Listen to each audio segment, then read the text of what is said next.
at 5, nearly a year after the devastating Woolsey fire, a long-awaited report on the fire has found it posed unprecedented challenges. NBC4's Patrick Healy has a copy. He's been talking to fire officials and those affected by the Woolsey fire. He is at Fire Station 89 in Agora Hills. Patrick.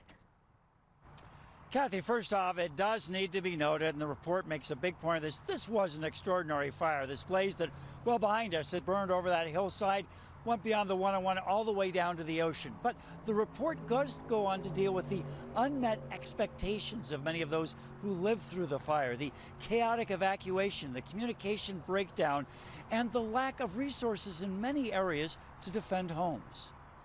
Never before in LA County had a wildfire burned so many homes as did Woolsey. Now, 2 weeks shy of a year later, the after-action report declares that a perfect storm of circumstances posed unprecedented challenges for responders and their commanders.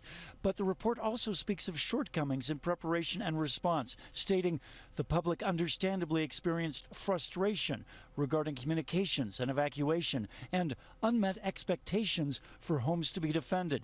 No single fire had ever occurred in the mountains or the Malibu area that did not receive massive quantities of fire engines in time. But the Woolsey fire was different.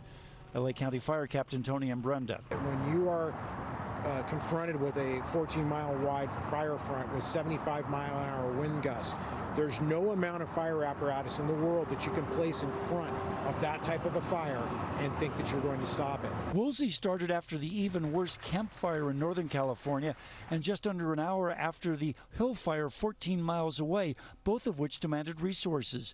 The report found that by evening the first night, mutual aid was already tapped out, Woolsey Command getting only half the outside assistance requested. With all of the pitfalls that it did suffer, we still were successful in getting 250,000 people out of the way of that fire. The report looks beyond the fire department's role and has recommendations as well for other county departments that were involved, including emergency management. Director Kevin McGowan. We've already started taking action to improve things that were initially identified even while the Woolsey fire was occurring and subsequently after.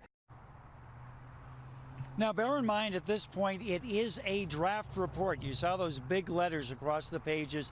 It won't be finalized until there are 2 public comment sessions. The first one coming up this Saturday at 10 a.m. It will be held on the campus of Agora Hills High School. Reporting live from Agora Hills, and coming up in our next report, we will tell you why some in Malibu call this the yo-yo fire. We'll see you then at our next report.